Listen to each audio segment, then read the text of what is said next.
don't you remember me? Benjamin ended the video call, snapped shut the virtual screen, stood up, and strode around the massive desk toward me. He wore a deep navy military uniform, a leather belt cinched tight at his waist, white gloves on his hands, and golden tassels on his chest swaying gently with each step. Those heavy boots thudded against the carpet. Click, click.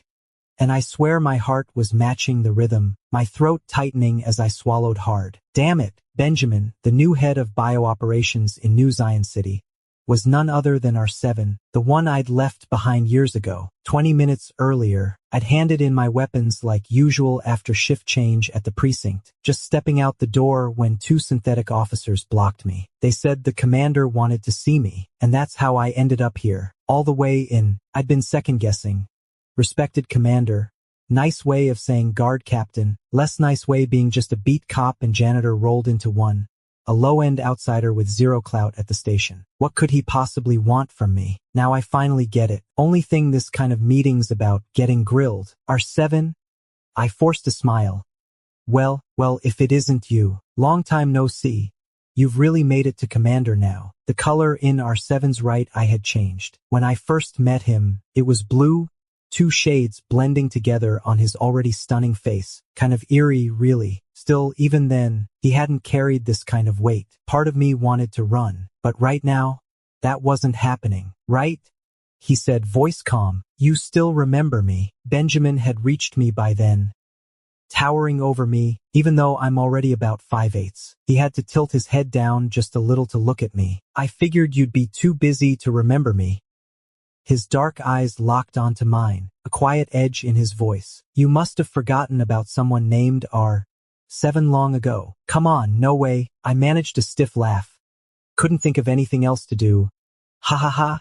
Yeah. Benjamin took one step closer. How's life been treating you in the city? I flinched back. Jay, just getting by. Benjamin took another step closer. You're being too modest. You've even become Samuel. Clearly, you've been doing pretty well. I took another step back. Nah, not just a temp. Still nowhere near as impressive as Commander Sir here. Haha, Samuel. The last move, I had nowhere left to go. He pinned me against the door behind me, hearing him say my name, cold and low. You're nervous now, aren't you? I'm sorry. I dropped to one knee instantly. Yeah, I'm guilty. I messed up, but back then, I really had no choice. So what? Benjamin didn't seem willing to listen. He cut me off, eyes down on me. What did I even mean to you? We lived together for 2 years, you're leaving. And not a single goodbye? Not even a word. I froze. Benjamin. Yeah, fair point. To you, I was probably just like some stray dog or cat you picked up off the street. No, maybe even less than that. At least pets are cute. I wasn't exactly a cuddly little companion. You found me, you were my owner. When owners leave, do they really owe it to their pet to tell them where they're going? Benjamin's tone wasn't sharp, his eyes unreadable, but it still hit me like a wall. I turned away, whispering low. I thought we'd never see each other again. Guess you're disappointed. Benjamin let out a cold laugh, tilting my chin up with one hand until I was forced to meet his gaze. Samuel, I promise you, there'll be plenty more chances to see me. Outside the glass wall, the sunset burned fierce and bright, blinding. Benjamin leaned down and kissed me. The light vanished behind him, my whole world reduced to those stunning eyes of his. Close your eyes. The command came flat, sharp. I froze, my brain moving slower than a dial-up connection from the 90s. Wasn't it you who taught me that? You're supposed to close your eyes when kissing. Benjamin reached out and covered my eyes with his palm. My lashes brushed against his skin, slow and hesitant. Then my mind snapped back into focus, and I started fighting hard. Benjamin was rather impatient. He simply flipped me over, pinned me against the wall, twisted my hands behind my back, and his breath completely enveloped me. My arms throbbed from being twisted. Still, I managed a weak laugh. Back then was back then.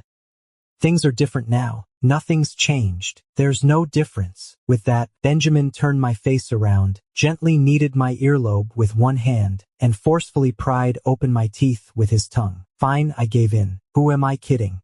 I was the one who taught him all this nonsense back then. I taught him how to kiss me, how to make it feel good.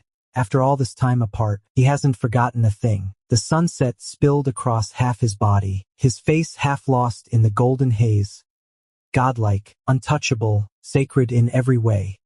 Let myself lose it. What's the harm? Dazed by the visual overload, I gave up resisting completely. He's the commander now, serving me. What else could I possibly want? Then, a jolt surged upward through my nerves like lightning. My mind shorted out, frozen as I watched Benjamin bite the edge of the glove and slowly peel it off. The next second, icy cold kissed my skin. I snapped back to life. Benjamin's right hand was still bare metal, just like it had been all those years ago, without any bionic skin covering it. You're a commander now. How come you still haven't replaced this old hand? Talking about this? Benjamin flexed his right hand, the metal knuckles bending, opening, closing with eerie precision. Leave a mark, he said coldly, a smirk curling at the corner of his mouth. No proof? What if you deny it later? I'd been attended to by Benjamin in fits and starts until well past midnight. The next morning, he shuttled me back to my old apartment in his private jet. He'd already flagged the precinct, saying I didn't need to clock in today. I was aching all over, collapsed into my blankets, and slept like the dead. Late that afternoon, Leo showed up at my place on purpose. I answered the door with messy hair, and his gaze landed right on my unbuttoned collar. His expression shifted from shock to something sharper, almost angry. What happened to you? He snapped, voice edged. Don't tell me you blew off work today because of a night of wild indulgence? Leo was one of the youngest detectives in the precinct, good-looking, sharp-minded, and always in demand wherever he went. I'd always thought it was kind of a miracle we ended up friends. After all, official staff were usually too full of themselves. People like me, scraping by in the fringe districts, didn't even register on their radar. If I hadn't saved Leo's life on the street by chance during one of his missions, we probably wouldn't have become friends. Come in. I yawned wide, stepping aside without a word, but he just grabbed my collar and tugged it farther open. Before I could bat his hand away, he'd already seen more than he should have. Samuel, Leo said, face tight, you don't have a partner. An unfortunate accident. I shrugged, shuffling barefoot into the living room to make coffee, steering clear of the subject. So what's up? Leo slid off his shoes without asking, plopped down on the couch, and asked flat out, what did that synthetic named Benjamin want with you? The whole precinct's buzzing about it. Everyone's guessing you're some kind of deep cover for an anti-synth group. Oh really? What kind of mess? I set the coffee down. Leo, like, undercover agent or something. I burst out laughing right away. Wow, people's imaginations are running wild. Leo stared at me, dead serious. If not, then what the hell does he want with you? I took a slow sip of coffee, smirked. You buying it if I say we've got some old scores to settle? He's after revenge. Believable? Really? Leo's face hardened, his sharp brows knotted into a deep frown. His seriousness made me uneasy. I cleared my throat and went straight. Not that extreme, but yeah, we go way back. Leo studied me like he was weighing every word for truth. I didn't care either way. I drifted into my own thoughts, wondering what the hell to do next. No way I'm just some pawn Benjamin can call up and send away whenever he wants. Ridiculous. But right now, the entire New Zion City is under Benjamin's jurisdiction. If he really wants to do that, it seems I don't have much of a choice. Then I just run again. Not signing up to be some synthetic commander's designated asset, like something out of a cheesy, trashy romance novel. No thanks. Samuel, Leo's voice snapped me back. I blinked, looked up.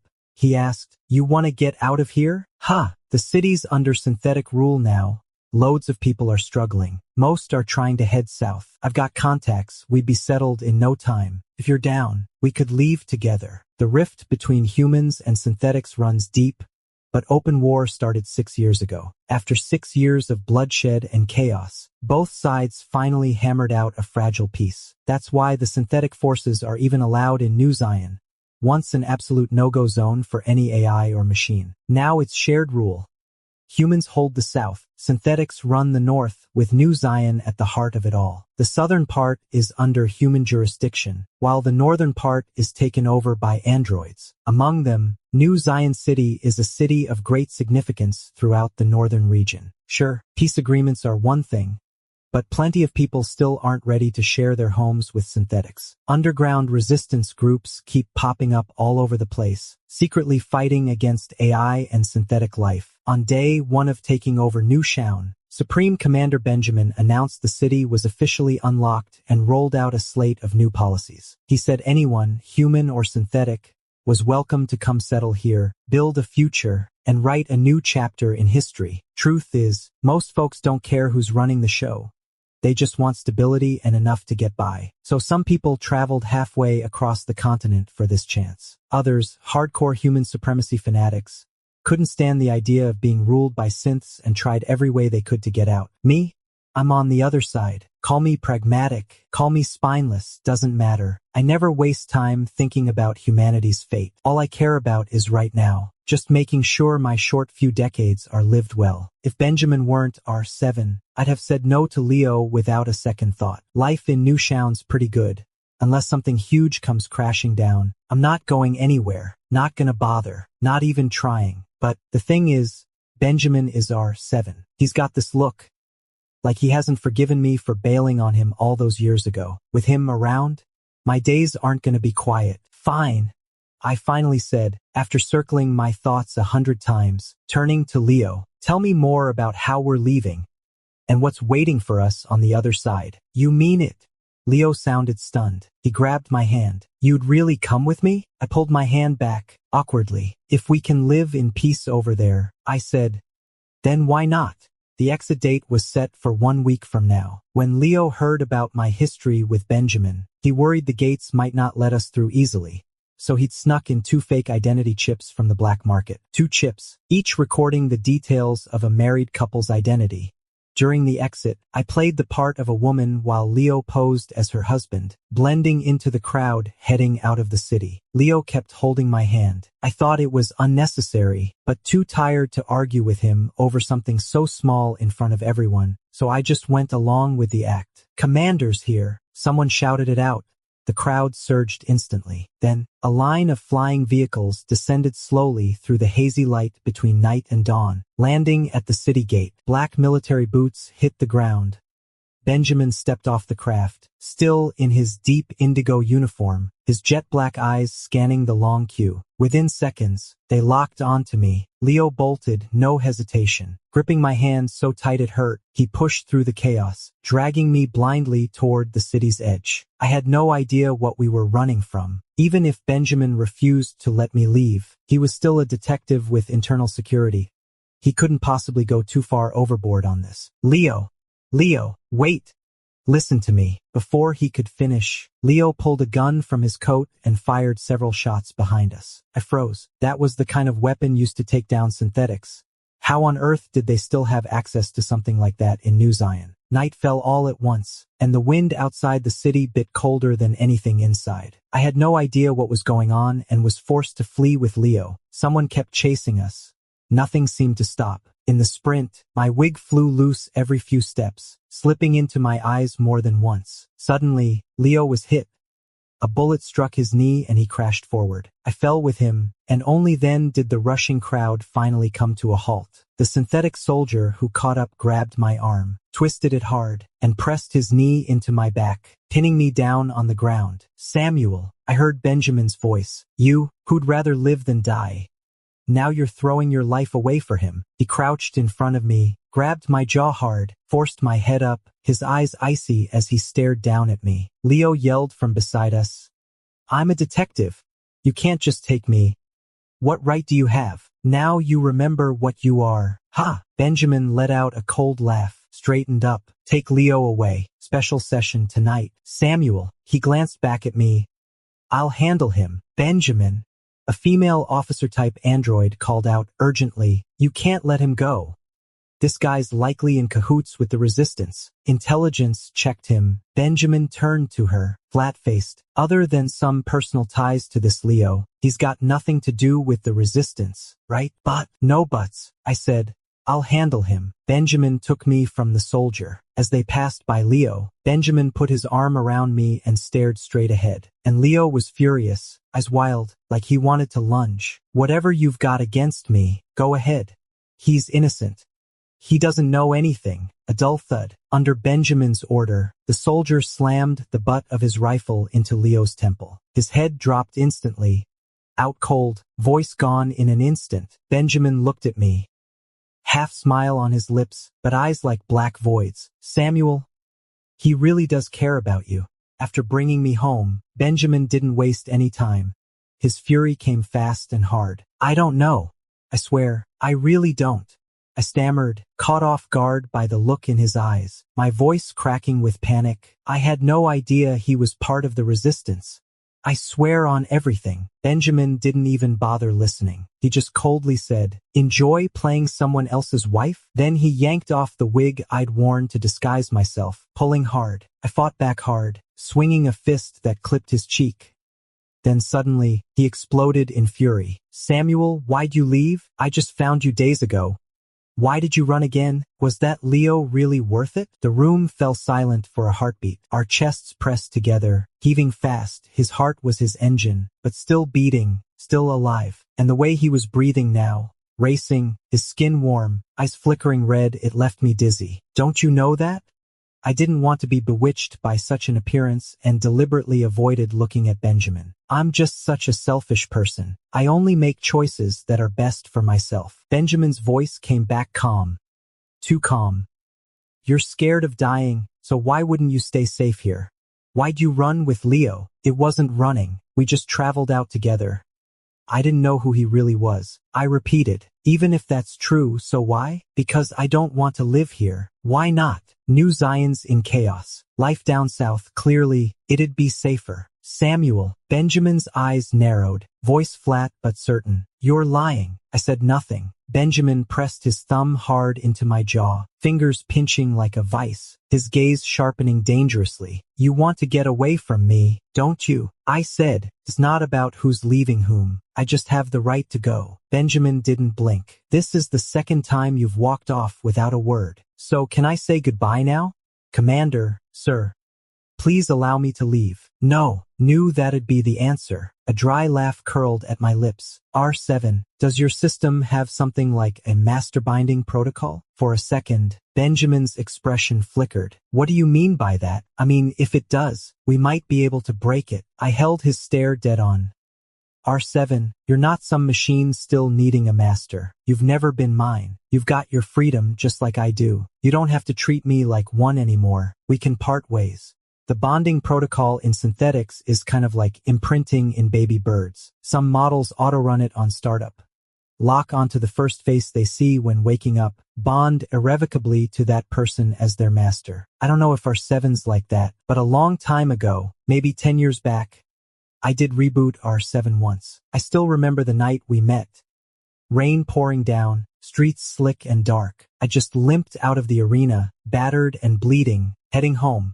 On my way, I stopped by a scrapyard, thinking to dig through for usable parts. Just took a turn in. That afternoon, there was a massive riot targeting synthetic humans in the Central District. The organizers hacked into the network terminals, and the whole thing played out live on every person's virtual screen. Those hardcore human supremacists rounded up random synthetics and smart machines they'd intercepted, piling them high in the central plaza like a grotesque mountain. They tore limbs and heads apart with hydraulic arms, dismantling even those with basic intelligence. Limbs and metal fragments littered the square. Gasoline was poured over the wreckage, and flames shot up into the sky. It wasn't until military forces stepped in that the riot finally calmed down.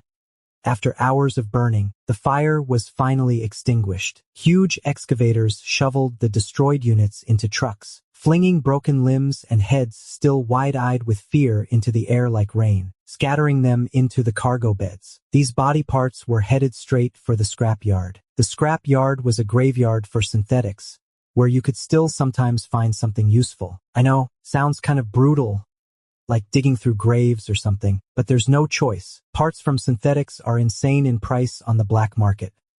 Most can't afford them at all. The ones in the fringe districts are mostly abandoned or ran away from their owners, never getting proper maintenance. They break down constantly. Some days I fix or patch up 10 of them just to keep them running. So I'm always hitting up the salvage yards for usable parts to stash at home. Otherwise they'll end up in a furnace, and that's just too wasteful. That's how I found our 7. It was raining hard that night. The ground slick with mud and streaks of some red fluid. Our 7, badly damaged, dragged his broken frame through the giant pile of steel corpses, finally pulling out a single eye module and fumbling it into his right socket. The whole sight was straight out of a ghost story, especially when he turned toward me. His blue eye still half loose, dangling just slightly from the socket. His face was torn open in places, skin flapping back to reveal a gash where red synthetic blood oozed down, showing cold metal beneath. "Hey, don't freak out. I'm not gonna hurt you." I gave him the flattest, most cheerful smile I could manage, meeting his cold stare head-on. "Your eye looks a bit off. Wanna fix it?" That's how I ended up bringing R7 home with me. He definitely didn't come from the factory calling himself R7. His memory chip took a real beating. Lost most of his past, even forgot his own name. Every synthetic starts with an ID number. His was so worn down you could barely make out R7. I just lazily stuck with that nickname instead of bothering to come up with a real one. I went over him from top to bottom, inside and out, replaced every busted part, patched up the torn skin where it needed it. Finding a working eye that matched was nearly impossible. Even if I did, it wouldn't have looked right with his original hue, so I just kept the blue one he'd pulled from the scrapyard. Figured better than nothing. His right arm had been ripped clean off. Finding a full replacement that matched both in model and function? Not happening. Might have found one on the black market, but those prices? Insane. So I settled for upgrading him with a custom mechanical limb instead. The real headache was his right hand. Fingers need precision and dexterity. There's no way that gimmicky claw on the new arm would cut it. For weeks, I scoured scrap heaps every day. Never found a single intact hand.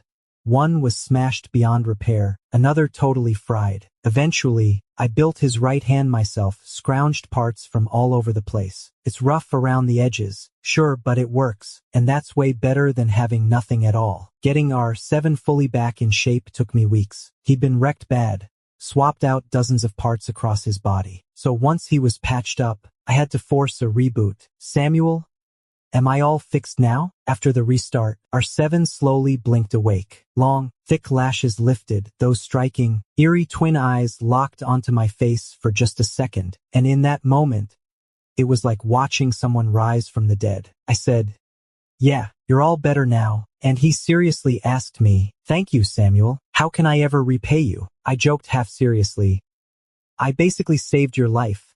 So asking for your body in return isn't too much, right?" Turns out, R7 took it dead seriously. "Of course, Samuel. From now on, I'm yours." After that, he just moved in for good. I still don't know what kind of android R7 was at first. Companion type, household assistant, or some specialized service model. Whatever it was, he could do practically everything. After he stayed, I didn't have to worry about a single thing in daily life. I just had to keep him running smoothly. Every night, R7 would sit in standby mode, his way of sleeping. My place was too small. One night, I woke up and there he was, sitting by the window like a ghost in the moonlight. Pale skin glowing under frosty silver light, so still it gave me chills. Eventually, I bit the bullet and upgraded to a bigger bed, giving him half of it. I said, "My heart can't take this anymore. Just go back to standby mode. I'll pretend there's someone sleeping beside me." Back then, my tiny studio was next to a pair of female androids. Before they fled to the Edge District, they'd been built for human pleasure. Until one night, both smashed through a shop window and ran straight here, settling in together.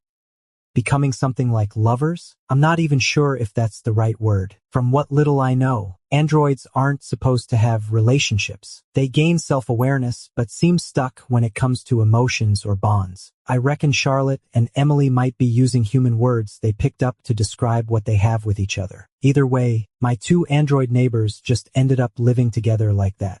Of course, slum housing has terrible soundproofing. They're right next to me and R7, making enough noise like they're trying to bring the whole house down. I'm a normal guy in my prime, so it's no surprise I was losing my mind every night listening to that. On edge, restless, utterly wrecked. There was one night when I let my mind wander down a few forbidden paths. Later, I realized his biological feedback system had been built pretty thoroughly. Pain receptors, yes, and also desire, but it wasn't like humans. His desire didn't just kick in from sight or sound. No instinctive reaction unless he'd experienced something first. In other words, it had to be triggered passively. And up until now, he'd never even tried anything like this before. That kind of feeling had R7 buzzing with something new, like a switch flipping inside him. Something he'd never felt before. At one point, he actually started treating it like a nightly ritual, like a bedtime routine. How the hell was I supposed to sleep now? Eventually, I just grabbed the blanket and wrapped myself up tight. No more of that nonsense. Clever little synthetic bastard. Those damn androids really don't get how dangerous this is. Back then, I'd fight in the Coliseum just to make ends meet. Brutal brawls against all kinds of people, machines, and other androids, blood flying, sparks everywhere. Human versus human fights? Not much buzz anymore. People didn't care about flesh versus flesh. It was way too tame. But watch a machine tear through a person. Now that was something to see. Anything beat two meat sacks slugging it out up close really gave the crowd a thrill. I once won 10 days straight. On the 11th, I faced a cyborg who'd been rebuilt to look half machine and got absolutely wrecked. When the ref called Lon the loser, half the crowd booed. I wiped blood from my face and dragged myself up off the ground, desperate to rip off my outer mechanical frame. A guy with a jagged scar across his cheek charged over, slamming the octagonal cage's bars like a madman and screaming, "You're kidding me! You win 10 straight, then lose today?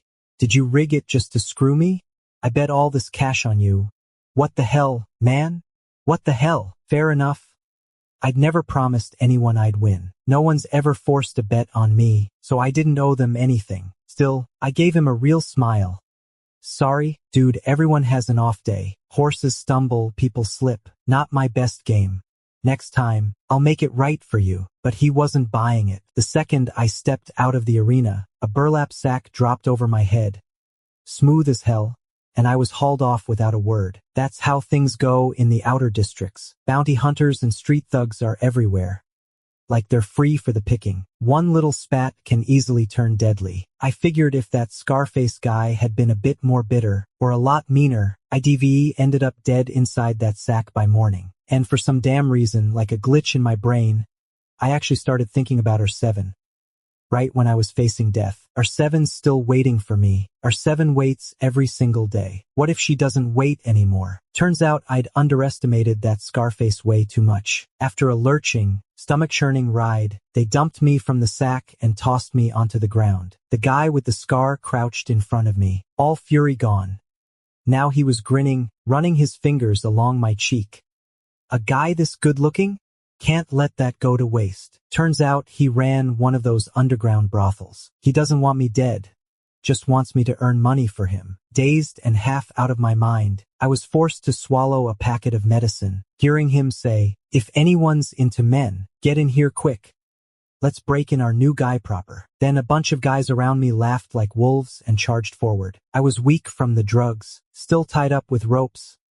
I didn't even last 5 seconds before being pinned down by half a dozen hands. For the first time, rage boiled in my chest. I swore they'd all die. Once the drug wore off and these damn ropes came undone, I killed them one by one. Then chaos erupted outside. Footsteps pounded. Screams ripped through the air. The basement door crashed open. Just as the man on top of me was about to rip off his pants, his eyes snapped wide, then his neck twisted sideways and snapped clean. R7 stormed in like a storm, his face slick with blood. The man was yanked up by him. R7 looked straight at me, dead serious. "Sorry, Samuel, I don't like what he did to you. If it's too much for you, just close your eyes." Then his other arm, a mechanical one, twisted with a sickening crack. The man split clean in two, blood spraying everywhere. R7 tossed the body like trash, then finished off the rest, the others still coming in, too. He took their knives and guns. Men sprawled across the floor, some dead, some groaning, blood smeared everywhere. He kicked aside a corpse with a hole blown clean through its forehead, then crouched beside me. Blood clung to his long lashes, the synthetic skin on his left cheek torn open. his usually blank face suddenly softening into a quiet smile. "Samuel," he said, "I've been looking for you." He tilted his head slightly so I could see the gash. "Got this little scratch. Gotta patch me up when we get back." That night, the moon was full and bright. Our seven pulled me out of the basement, the sky behind us alight with roaring flames. The fire wasn't his doing, but he'd torn through that endless black prison all on his own, shattered it from within, and now everyone who'd been trapped was restless, itching to run. Who lived or died? Our seven didn't care much. He said, "Samuel, we're going home." Home. For a fleeting few years, I'd had one. Then it was gone again before I knew what hit me. Hearing that, something in me settled for the first time in ages. I clung to his back, arms locked tight around his neck. But that damn drug had me wrecked. Back at the safe house, soaked in sweat, I gripped our seven's shirt and blurted out, "Our seven, help me.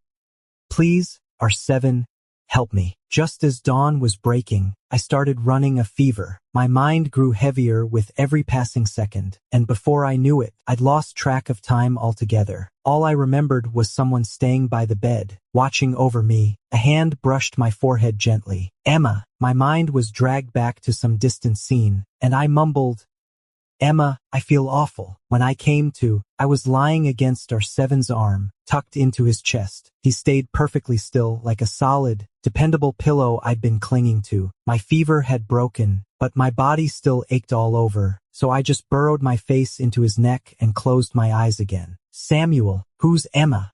Our seven's deep voice rumbled from above me. I paused, then said, "Emma's an android." Our seven, "You picked up another one before me?" "Me.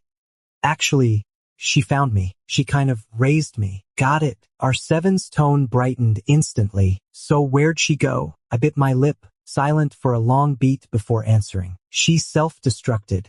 Emma was a household and nanny-type android. She developed an unknown fault, couldn't serve humans anymore, and her former owner dumped her in the outskirts. Emma was born to be a mother. Her entire programming revolved around caring for families and children from birth. I was an orphan born with a congenital heart condition, abandoned by my biological parents as a baby, and spent every day on the streets until I met Emma when I was 8. That's how I finally got a home. Back then, so long ago, anomalous synths, really just ones that woke up to self-awareness, were still rare. Most people didn't even know they existed. Trust in AI was total back then. There weren't many abandoned or runaways from the edge districts, no one fleeing abuse or hatred. Emma and I, just a man and his machine, mother and son, sounded like something out of a weird dream back then. But we made it through all these years, stuck together like glue. No, really, I grew up depending on Emma's care. Things started changing when I was just hitting puberty. Emma's programming was designed to care for babies, toddlers, and children. In her mind, kids were supposed to always listen to mom, come home on time, and hit the sack at bedtime. Every night, I had to hear her sing a lullaby or read a bedtime story, and then get that soft good night, my sweetie, followed by a kiss on the forehead. Up until 12, I actually loved it, but once I hit 13, 14, and beyond, started feeling like a chore, especially since I'd been surviving on the streets from an early age. Never exactly the well-behaved kid type. I learned fast how to size people up, play the game, and lie with ease. I needed money, real money. My illness, daily living costs, keeping Emma running smoothly, and the stable life I dream of. None of it comes cheap. Being some sweet little kid reading fairy tales at home in the slums? Not gonna happen. But Emma just couldn't get it. Her code told her I was becoming a bad kid, and she'd do anything to stop me. If staying home meant keeping me away from bad people, she'd lock me in, and if I tried to run, she'd tie me up. "Samuel, you're my good boy. Mom loves you so much." When she says that sweetly, Emma might tie me to the kitchen table and force-feed me bite after bite of food she spoon-feeds me, or pin me down on the bed, tape my mouth shut, and make me sit still while she read her story. Finally hit me. Emma wasn't human. Emma was never human to begin with. For all those years, I genuinely treated Emma like my own mother, until her behavior started locking into rigid patterns, and it hit me too late just how naive I'd been. How could a synthetic even feel maternal love? Artificial humans run on preset programs, Emma being nice to me, taking care of me, was just part of her factory settings, designed to look after a child from the start. As soon as I stepped outside her operating limits, her system started breaking down. Emma self-destructed when I was 16. That year, our conflict hit a boiling point. I couldn't take her control anymore. I kept fighting back, running away again and again, locked in these endless, pointless arguments that never made sense. Emma started unraveling, her emotions spiraling into raw panic. Even after each meltdown, she'd pull me close, dazed, whispering, "I'm sorry, Samuel, my child. God, how could I ever do that to you?" But really, that was already the first sign it was all falling apart. I told you, I've had a congenital heart condition since birth. My fragile heart couldn't handle intense emotions. The last time she tried to tie me down, I fought back too hard. My heart gave out and I passed out cold. When I woke up, I was in a clinic bed. The clinic's doctor was David, a man whose skill in the outskirts of town felt almost otherworldly. Turns out, David was actually a cyborg, somehow managed to learn how to fake it all too well. David told me Emma believed she'd failed to protect her son, me, and that the program had hit a fault it couldn't fix. So it triggered self-destruction, leaving nothing but scrap metal behind. That's what synths are. They follow orders without questioning if there's another way. Never ask whether I even wanted this to happen, just execute. My mother, Anna, my mom, Emma, did she ever hesitate at the end? Even for a second? Did she think about me? Left alone in this world? After that, I ended up having several more surgeries with Dr. David. He miraculously fixed my heart. When I had free time, I picked up a bunch of skills for repairing synths. David told me that healing me was Emma's wish. I just felt a massive irony in that. How could Emma even have a wish? She was just programmed that way. I've grown up now. I'm not gonna fall for something like that again. R7 asked, "Samuel, are you missing Emma?" I said, "Am I missing her?" R7 said, "I don't know. I'm asking you." I let out a dry laugh. "Do you even get what it means to miss someone?" R7 paused, then asked, "Like how I'd keep searching for you no matter what, even if you never came back? Or maybe just hoping you'd come touch me again? And Samuel, can I still sleep with you later?" Sleep with me? Where the hell did you pick up that phrase? Looking at his straight-faced expression, I sighed. If you'd only asked the first one, maybe I'd have felt something for a few seconds. Oh, R7 blinked. Like how I'd keep searching no matter what, just to find you? Then I guess I do understand missing someone. I miss you, Samuel, every single day. There was no denying it. The words hit me for a split second, but I still knew it wasn't real. You can't prove longing, but waiting and searching, that's exactly what programs do best. Just like Emma, she can sit frozen at the dinner table all day long, waiting for me, as long as I don't come home. Of course she wouldn't search, it wasn't in her design. I didn't correct him, and I sure as hell wasn't going to dive into that with him. R7 was a synthetic human with a faulty memory chip, blanker than your average model. There were so many things he didn't grasp, and if I tried to teach him every little thing, I'd end up responsible for his entire damn existence. But he's picked up some seriously wild stuff from Charlotte and Emily, for whatever that's worth, and most of it, it ended up getting used in the bedroom. I swear, when I first brought R7 home, I never saw this coming. We were inseparable. Him by my side every day, helping me with life's little things, me taking care of his daily upkeep. Then, when night fell, something complicated grew between us. One evening, R7 looked up at me and asked, "Samuel, do you love me?" I cupped his face and just kept kissing him, over and over, like I couldn't stop. "Love you? I'm dying for you. Baby, hurry up." He answered me, "Samuel, I love you too," like some pre-programmed response. Flat. No emotion, just robotically correct. In his world, if I said, "I love you," he had to say, "Me too." No reasoning involved. Just before I drifted off, I vaguely heard R7 say, "Charlotte and Emily said people who love each other stay together forever. Samuel, let's stay together forever." He wrapped me in that cold, mechanical arm, its metal edge digging into my side just enough to sting. I don't even remember if I gave him some lazy-ass yeah or not. Honestly, best if I didn't, because that was impossible. In a time of chaos, forever was always just a big lie. especially for someone like me, who only cared about staying alive. No matter how long we'd been together, or how close we'd gotten, when push came to shove, I'd still choose to fly off on my own. Not long after that, I walked away from our 7, just left him behind and went solo. Around the time we'd been living together for nearly 2 years, news hit. New Zion was going to be sealed off. Tensions between humans and synthetics had run deep by then. Everything was spiraling out of control. So this government decided to shut down the city completely. Kick all synths out, bar any future entry ever again. And no citizen without downtown clearance could set foot inside. Break the rule? They'd destroy you on the spot or shoot you dead. What did sealing off a city mean in such a mess? It meant the outer districts were officially abandoned. The elite wanted to build their own little paradise, shut out every threat, bury their heads and plug their ears. Just live their quiet, insulated life while ignoring everything outside. The outer zones erupted into total chaos. With the gates about to close, some still tried to cash in big time, selling off downtown access chips at insane prices, claiming they needed visionary minds to help build a new era. These things went black market hot. Anyone with even a whisper of influence was scrambling for one, because getting inside meant escaping danger, escaping the collapse. Stay out? You don't know when you'll die. Get in? You're guaranteed to live. I'd grown up on the fringes, spent most of my life trading with black market types, built a few connections along the way. Eventually, after draining every penny and going through hell, I managed to get an entry permit through some backdoor trickery. And R7, he was a synth. There was no way I could take him with me, so the only choice was to leave him behind. I slipped into the city on the very last night before lockdown. That evening, after R7 had gone into standby, I just sat by his bed and stared at him for a long time. I thought about saying goodbye, but parting words? They always come with baggage. I'd already realized I was starting to care too much about him.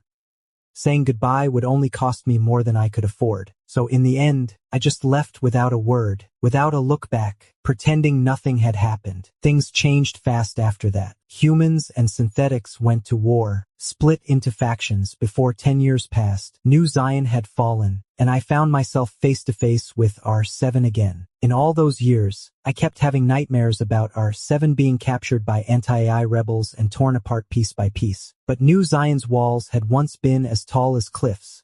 No ordinary person could ever cross them. I'd chosen to abandon R7 for the sake of a safer life, and if that was my call, then guilt would just feel like an act. I had no choice but to stop thinking about it altogether. Seeing him alive and well when we met again. Honestly, I finally breathed easy, but time had changed us both. Samuel was gone. R7 wasn't the broken scrap in the junkyard anymore, and now he was Benjamin, not the old version who'd scrounged for parts just to keep going. I had my life. He had his battlefield. We didn't need each other anymore. If Benjamin really did come with some kind of loyalty protocol built in from the start, then removing it, well, that'd be a release for him. Unfortunately, this proposal of mine made Benjamin's eyes turn icy cold. He said, "There's no such thing, and even if there were, Samuel, I wouldn't delete it. You'd better stop thinking about running again. I won't give you another chance." Benjamin might as well have locked me up. I was trapped in his place, guarded every day, not allowed anywhere near the door. After 30 years of scrambling just to survive since I could remember, I'd never had a single moment like this. Nothing at all to do. Honestly, if it weren't for being stuck in one place, I might have actually enjoyed it as a long vacation. Benjamin really did live up to being a leader. Still knew enough about human kindness to make me feel less like a prisoner. He went out of his way to transplant a whole flower bed back just so I wouldn't get stir-crazy locked up like this. Must have been some serious effort. Fresh plants aren't exactly common anymore, not to mention roses with all that symbolic weight. Definitely cost a fortune. Bored out of my mind, I figured I might as well try raising them myself. That evening, after I'd passed out on the couch from gardening exhaustion, I was jolted awake by a pile of photos slapped right in my face. "Is this your little hobby, Samuel?" Benjamin sat on the edge of the sofa, looking down at me. I knew instantly it wasn't good. Snatched a few photos off my chest and took one look. Holy hell, they were all me, even some of me in the shower. Where the hell did these come from? I shot upright, picked them up while searching Leo's place. My mind exploded with swear words. 10,000 of them, at least, of course. Friendship that doesn't make sense? Always a setup. Who the hell has this kind of sick taste? I snapped. This is definitely him sneaking pics of me. Benjamin. Well, you never know. Maybe you two have some weird emotional connection going on. Me? I'd said it a dozen times already. I and Leo are just friends. That's how I've always seen it. No running off together, no secret plans to vanish. But every time he mentioned him, Benjamin still came at it like a knife. Oh, come on, he'd say, all fake emotion. That image of you two holding hands and sprinting out past the city walls? It gave me chills. Felt like watching some tragic romance movie. That's fucked up. I rolled my eyes. Want me to start sneaking shots of you naked in the shower, huh? That'll be our little bonding ritual? Then it hit me.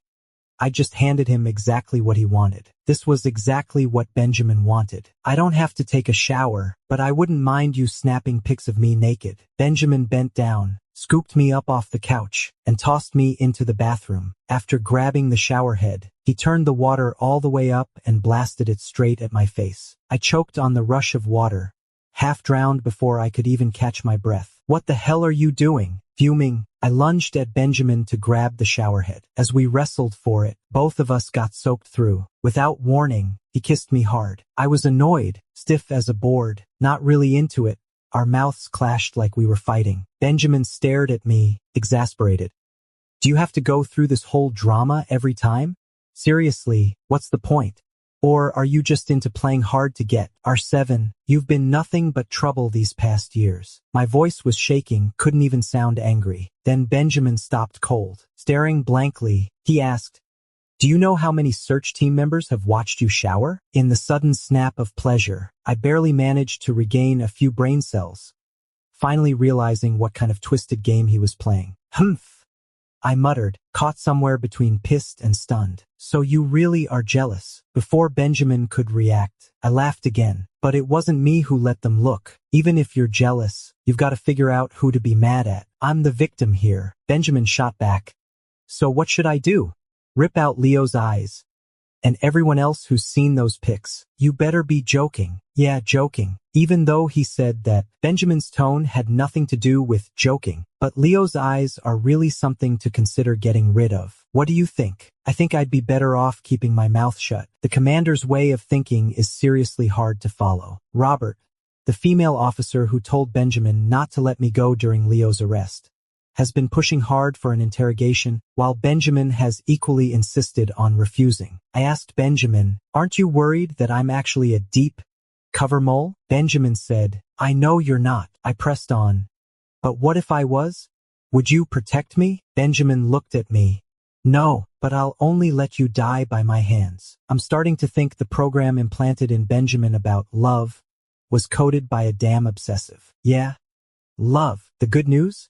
Benjamin might actually be capable of it. The bad news is that Benjamin's love is just a program that's constantly running. A day before, Robert came looking for Benjamin about something, but since Benjamin was suddenly out, he had her wait in the study for a bit, so she ended up finding me. I was tending to those fragile roses in the garden then. Robert cut straight to the point. Samuel, you're not actually buying that Benjamin's in love with you, are you? I just stared at her, completely baffled. If she weren't a synthetic, I'd swear we were in the middle of some daytime soap opera with all the dramatics. I said, I never thought that. Besides, shouldn't you be the one getting grilled? Right now, it's your commander who won't let me go. Robert stared at me with those icy blue eyes, as if he hadn't understood a word I'd said. Benjamin's a leader. He shouldn't be burdened by something as petty as love. Like lower-tier humans. Oh, lower-tier humans. That prefix kind of tickles me. Gotta admit, it's a new one for a human like me. I let out a laugh.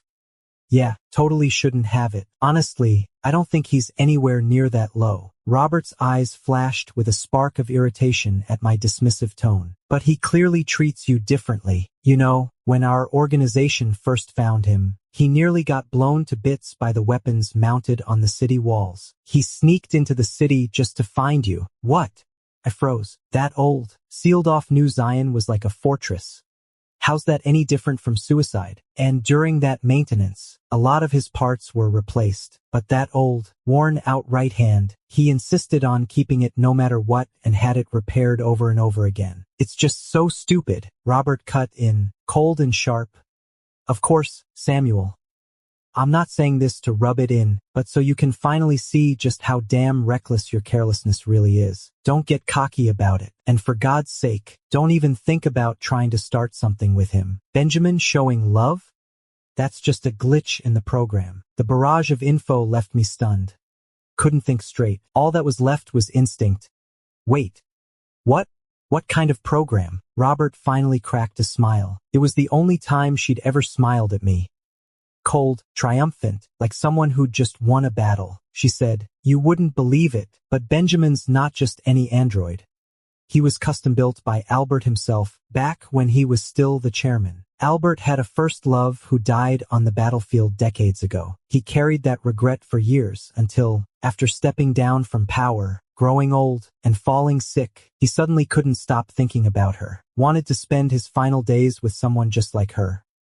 So he recreated her, built Benjamin based entirely on memories of his lost love. I knew Albert. It's not an overstatement to say that Albert was once the most prominent council chairman in the former Allied nations. The guy was legendary, maybe the most respected chairman in Alliance history. A true believer in androids, he'd openly called for peace between humans and machines before the rift even split the world. Benjamin's the living embodiment of Albert's elderly memories. His idealized version of a long-lost first love, which is why he's flawless in every way an android could be. Even though Albert built Benjamin not for romance, just to finally settle his own regrets before he died, he still insisted on giving him the ability to love. Completely bizarre obsession. Synthetics can awaken self-awareness, but true love? That's nearly impossible. Albert poured years into research through his lab, and only after countless tries did they crack a program, one that worked solely on Benjamin as the test subject. After Albert passed, his descendants, none of whom really cared for synthetics, decided to scrap Benjamin, but he managed to escape on his own. Got seriously injured in the process. Heard it was you who pulled him out of that mess. Yeah, I was so lost in thought that I mumbled, "Does Benjamin know about it himself?" Robert.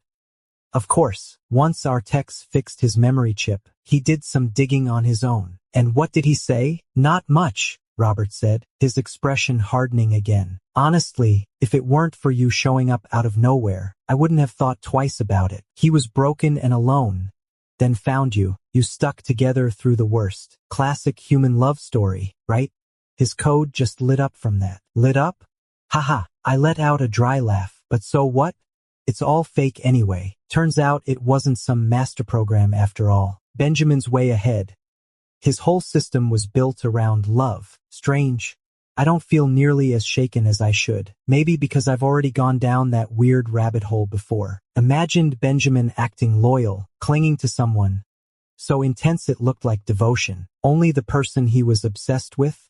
Me. Now everything lines up, and I've got this weird sense of relief like a weight just dropped. No more second guessing, no more doubts. I was right all along not to give R7 my heart. Loving like humans do?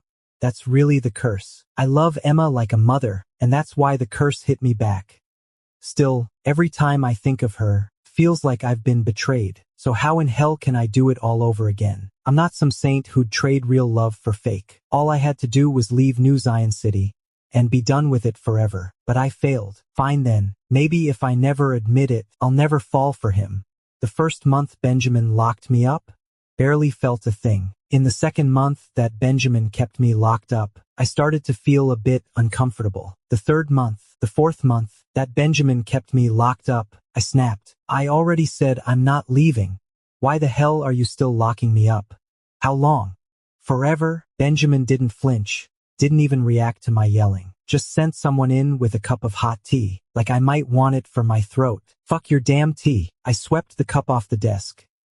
Amber liquid spilled across the edge and down to Benjamin's leg, spreading a dark stain like ink. Don't know if it was hot, but he didn't so much as blink. Just lifted his eyelids slow, gave me one cool look. Let you go? Then what? Wait for you to run off with someone again and catch you all over. That's impossible. Forever's forever, Samuel. I remember saying we'd stay together for good. That was laughable. I let out a sharp little scoff. You said love makes people stay together forever, right? So are we really in love? Benjamin didn't flinch at my sarcasm. I'm not greedy.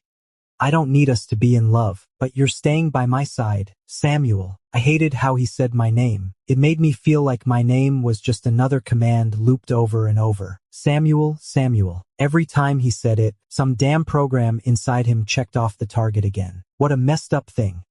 Just laid bare the dark side of love, locking me in.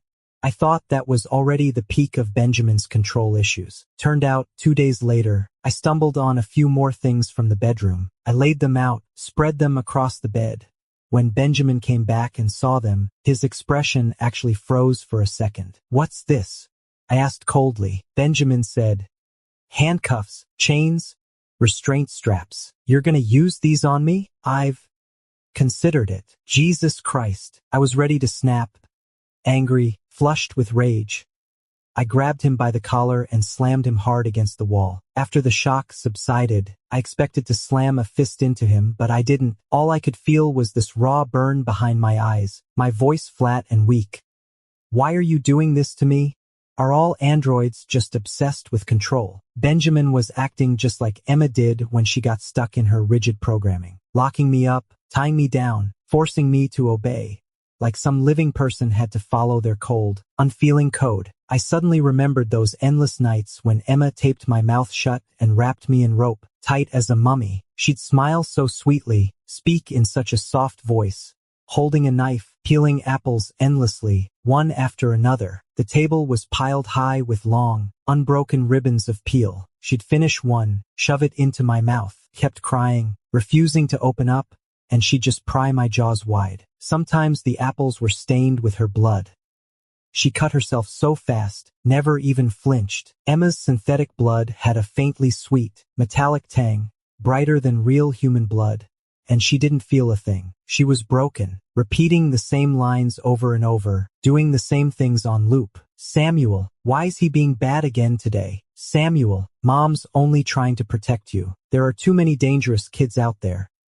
Too risky for you to go outside. Samuel, if you run off again, Mom'll really be mad. Samuel loves apples, doesn't he? Come on, eat up, eat. Go on, eat. Why won't you? Just eat. Hurry up, eat. After that, I couldn't look at an apple without wanting to vomit. Damn it! I threw a punch straight at Benjamin's face. But by then, my tears were already streaming down my cheeks. Benjamin's head tilted slightly. He didn't strike back. Instead, he even gently touched my face. He softened his voice. I only thought about it, but I never did anything. Samuel, as long as you stay, I won't hurt you. My emotions erupted in a blur, words spilling out before I could stop them. Why the hell can't I leave? I want to go. I'm not staying here to suffer next to a damn machine. In an instant, Benjamin's face grew at least 10 times colder. You dare. He clamped a hand around my throat, fingers tightening just slightly. I wasn't afraid. I smirked, daring him. Go ahead, see if I don't. Then we were basically fighting full on. Stuff in the bedroom went flying, books, lamps, everything crashing to the floor. Finally, I was worn out, and Benjamin pinned me flat on my back. Benjamin, what's even the point of this? I felt drained, thinking it all came down to some dumb code. It just made me feel worse. And Benjamin ran his cold metal finger along my cheek. He said, what do we need a point for? Samuel, you're still here, still within sight, still within reach. That's all that matters. No way, can't keep going like this. He's not making sense anymore. I've got to get out. Third time I tried to run, and failed. Fell through the window and broke my leg. Heard lately there've been more protests popping up around town against synthetic rule. Benjamin's been swamped with that stuff, so he's been less tight on me lately. Honestly, I'm stuck with one leg wrapped head to toe. I can't even crawl away if I wanted to. Then Robert showed up to check on me again. Probably because she saw that Benjamin and I were really going at it. Charlotte stopped making sarcastic remarks about me. Sometimes she even deadpan jokes about how, since knowing Benjamin, she never once saw him in a meeting with a bruised jaw or a split lip. though she'd laugh if she could, but kept it in because of the mood, so she ended up looking like she was holding back tears. Ha, she's got no idea Benjamin's injuries run deeper than mine. I've gone full loose cannon now, so what if he's the top commander? When I'm pissed, I fight back. Sure, it usually ends up with both of us hurting. Benjamin mostly leaves me flat on my ass. But hey, win or lose, you've got to play to win, I said to Robert deadpan. You try talking some sense into him too. There's no point forcing a melon that won't ripen. He keeps treating me like this, and it's not doing his image any favors. The great, glorious, righteous commander he's supposed to be. I can't really do much. Unless... Robert's eyes flicked sideways for a split second. I caught her meaning in a flash. Immediately groaned and said, Ugh. Bored already. Can you will me down to the garden for some sunshine? Outside, it was bright and springy.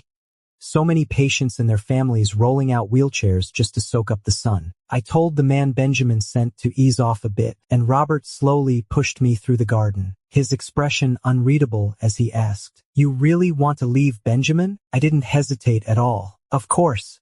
Benjamin has been keeping me locked up like this. There's no reason I wouldn't want to leave, right?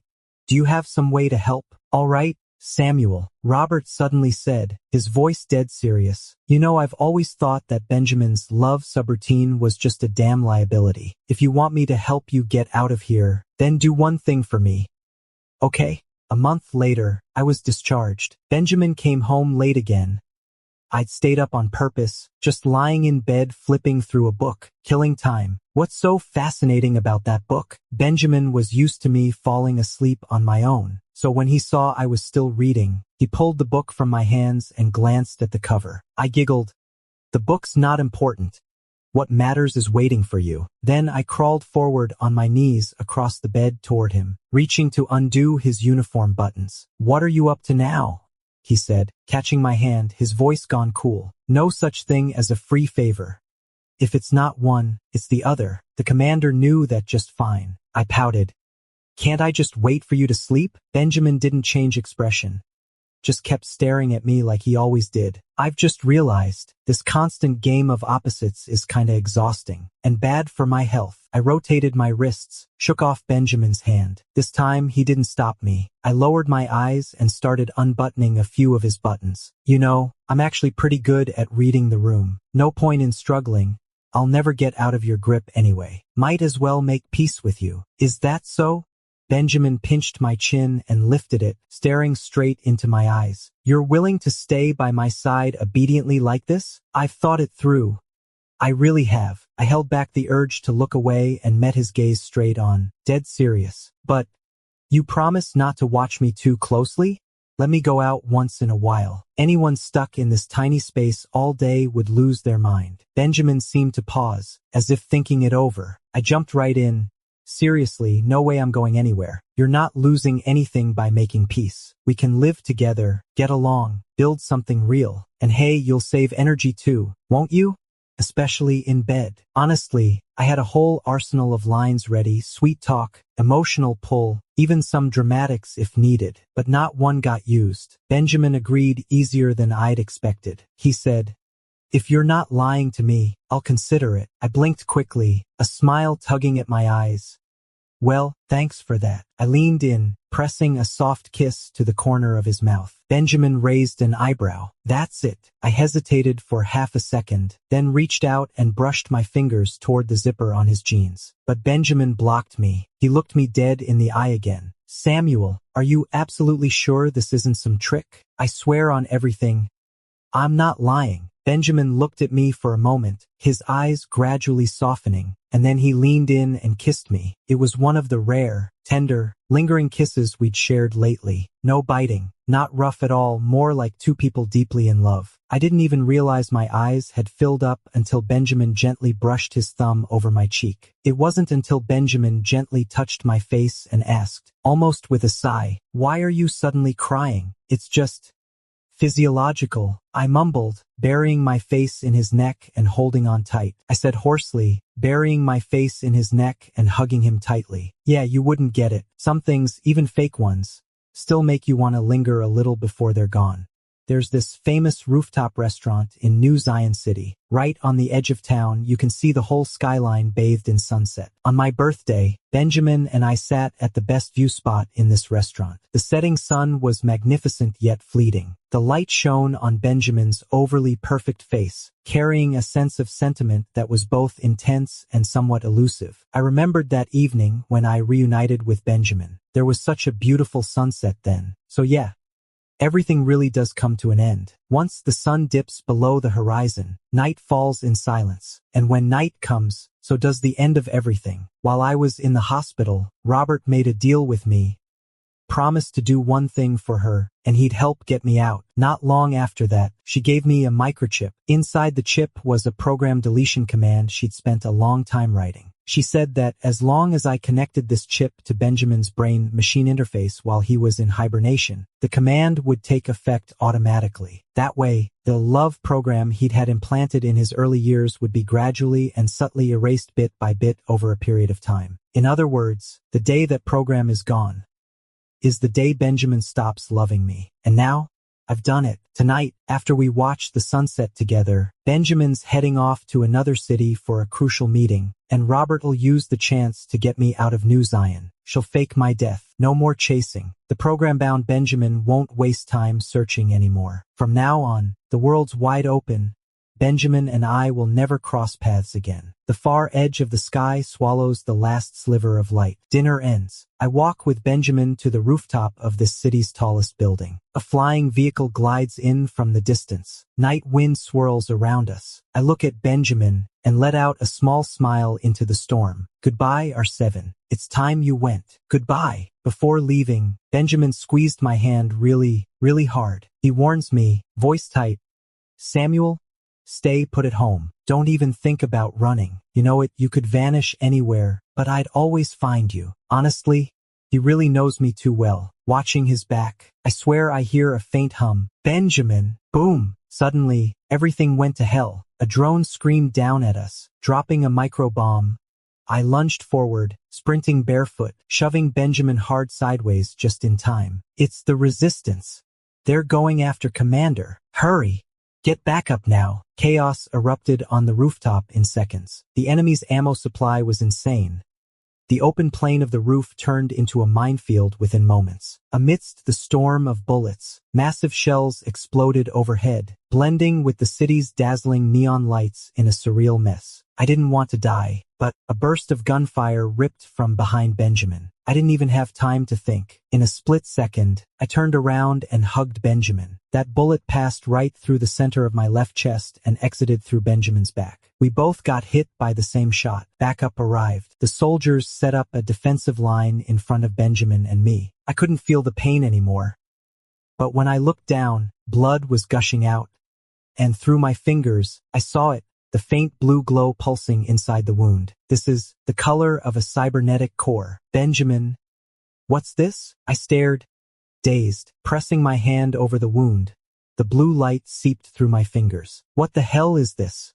I don't know. What is this? Benjamin lost his usual composure, his cool completely gone. His face was pale as he pulled me close, babbling incoherently, voice cracking and trembling. Samuel, you okay? You're gonna be fine, Samuel. He was crying. Synthetics were built with tear ducts, but most never actually cry. And Benjamin? He was sobbing. His tears poured down, heavy and relentless, splattering against my face. They were warm, just like a human's. You're the one who always said life was precious, weren't you? Don't.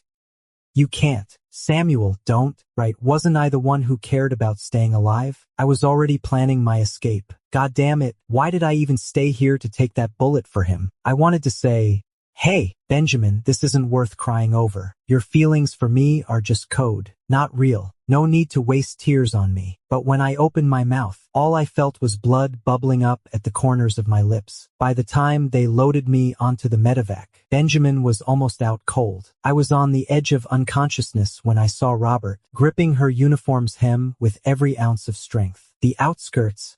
David. Doctor. Eugene.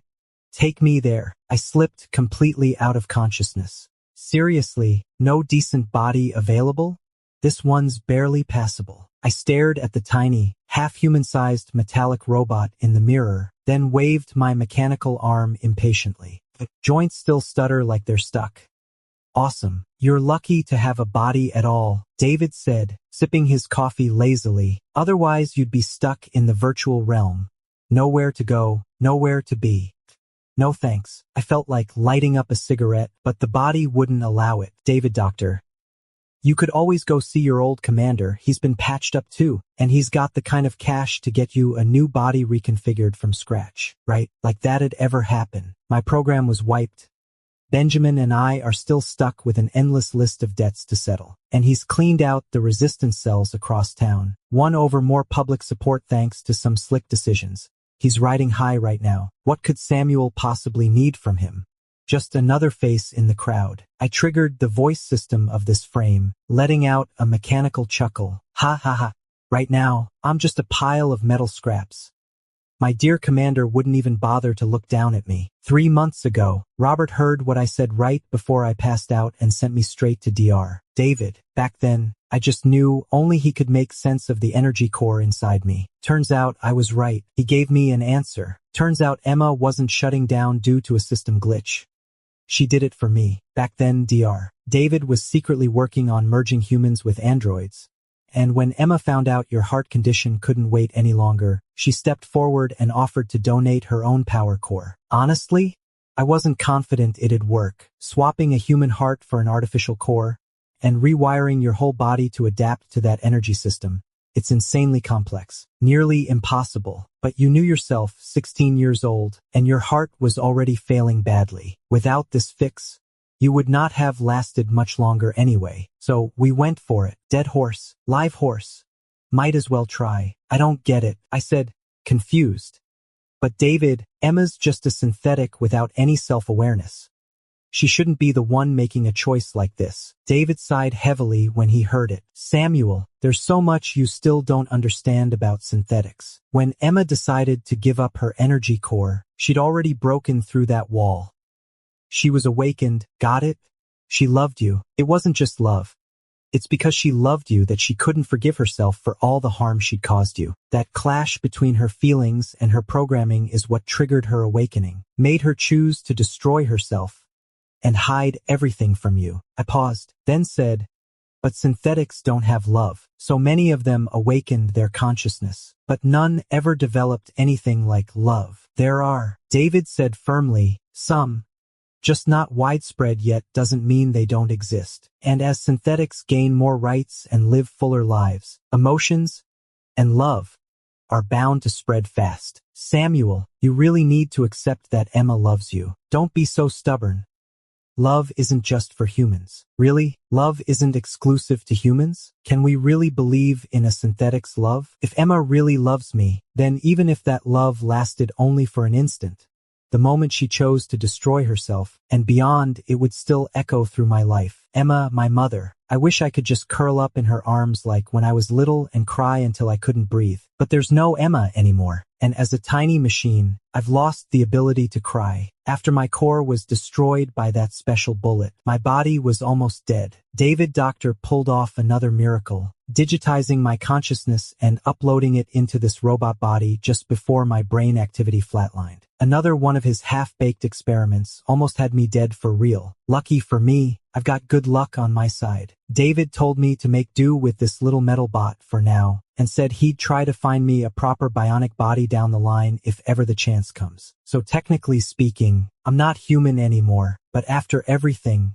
I've started to wonder if humans and self-aware androids, or even machines, really differ all that much. What makes a person them is their unique experiences, thoughts, memories, and consciousness, not what's holding them together. Whether it's flesh and blood or steel and wires, it just doesn't matter. It's all just a vessel, really.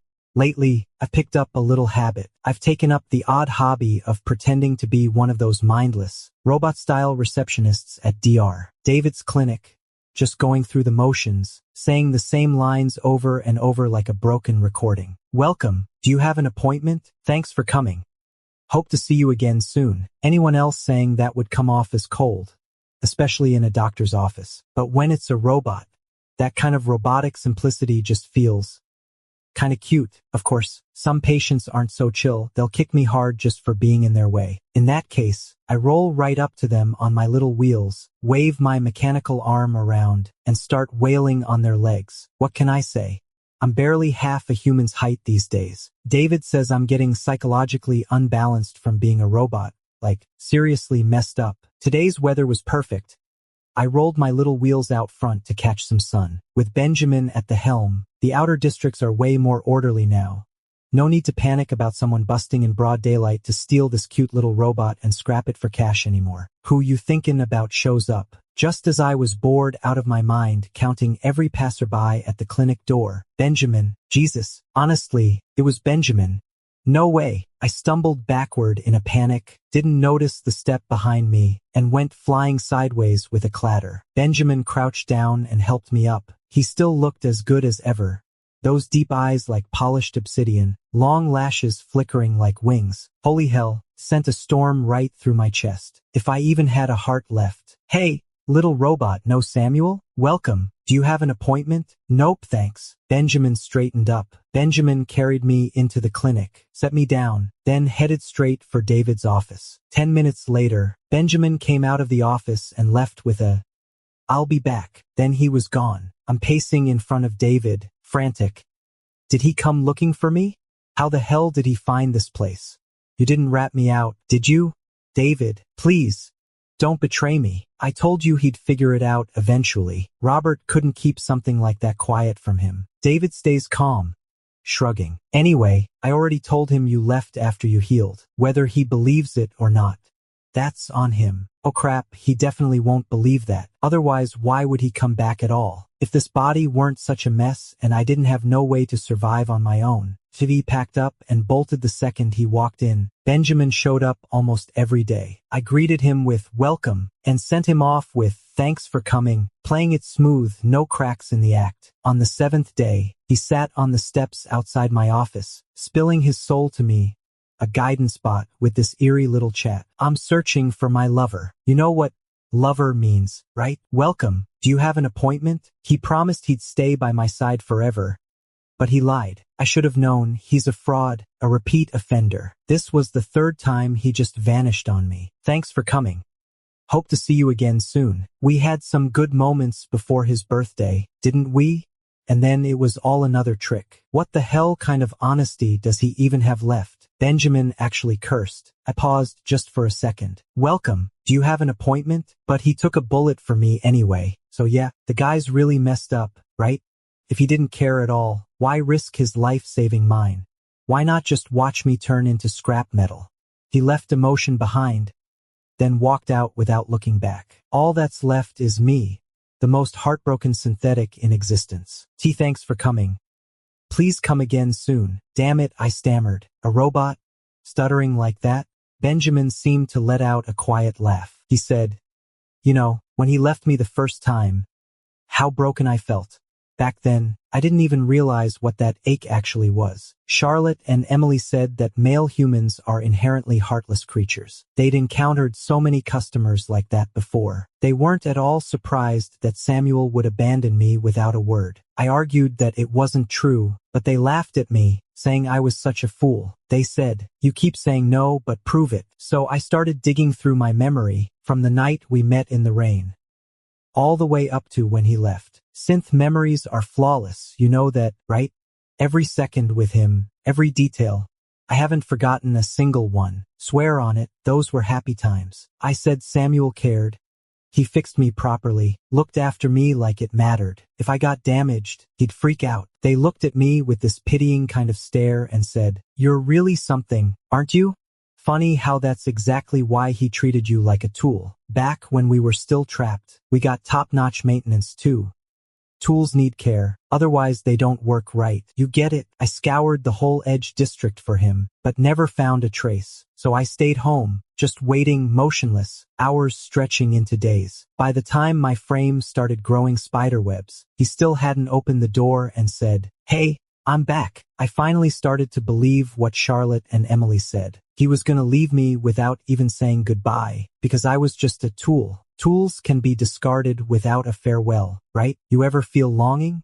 It's like time stretches out forever, 1 second feels like an eternity. I'm just a machine without a heart. But now, damn it, I'm hurting over the thought of me covered in webs. Silence hung between me and Benjamin like fog. Long after I couldn't tell how much time had passed, Benjamin suddenly asked, "Hey machine, why don't you say welcome anymore?" I looked into his smiling eyes and felt my circuits jolt. Right, yeah, of course I know I don't have a heart, just a figure of speech. Then I turned and bolted. This thing's getting way too smart. He must have known all along.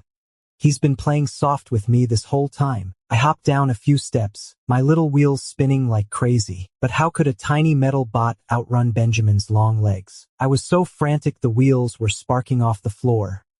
Once again, face planting in front of him like an idiot, he crouched down, lifted me up, and pulled me tight into his arms. Holy hell, what a weird scene. The commander's actually dragging a rusting little robot right off the street. "Samuel, I know it's you." Benjamin's core pulsed like a heartbeat, his voice cracking as he said my name. I'd been flailing my metal arms, trying to wriggle free from his grip, but his sobbing hit me with a guilt I couldn't explain. Finally, I mumbled, "Don't cry on me. I'll rust. Sorry." Benjamin let go instantly, his voice trembling as he asked, "So, do you want to come back with me?" Damn it, his eyes were red, blinking at me like a puppy, definitely trying to guilt trip me into pity. I dropped my gaze, rolling my little wheels in slow circles, saying nothing. He must have read my mind. That program was wiped for real. But Samuel, I love you. That's never been about code. I still miss you, still ache when you're not here. If you insist all this is fake, at least prove it. Give me something to shoot down. Back then, I'd have laughed that off as nonsense. But Emma's energy core kept me alive for over a decade after it was installed inside me. I can't pretend anymore that synth souls don't feel anything. How do you expect me to believe you? Seeing me stay silent, Benjamin grabbed my metal head, urgency in his grip. I know I messed up before. I kept thinking you'd never give me the smallest shred of feeling. So I went too far. I'm sorry. Yeah, real convincing now that I'm suddenly gonna hand it all over. I finally snapped under my breath, tried to keep some dignity, but Benjamin climbed right up the pole like he'd planned it. "Yeah," he said, pulling out a brass shell from his pocket. "This is your gift. This bullet went straight through both your heart and my chest. Proves you cared. Samuel, I know you love me." Wow. Straight to the point. I had nowhere to hide, no way to run. If I were still human, I might have actually blushed at that. After a pause, I said, "You're not gonna lock me up again, are you?" "Absolutely not." So I carefully placed my short mechanical arm into his palm. "Fine then, let's give it a shot." Benjamin's eyes lit up, though he still looked unsure. "Seriously? No strings attached? You really don't need to punish me for what I did before? I can take it." I shook my head. The stiff joints whined with a rusty creak. "Screw it. After all, I'd hurt him too. We've both done wrong, call it even. If this bullet really can close the book on the past, then from this moment forward, everything's about us, our new beginning." 6 months later, I woke from a long sleep, finally back as Samuel again. Benjamin customized a body for me that's identical to Samuel's from before. Now I'm a bionic person, just like him. Feeling myself again feels amazing. Having flexible limbs is even better. "Benjamin, look at me. I can jump again." Excited, I leaped onto Benjamin, wrapped my legs around him, and hung on him like a koala. Benjamin gave a half smirk. "Got it. I've been dancing with you for an hour already, and I can kiss you again at last." I cupped his face and leaned down to kiss him. "Sorry to keep you waiting."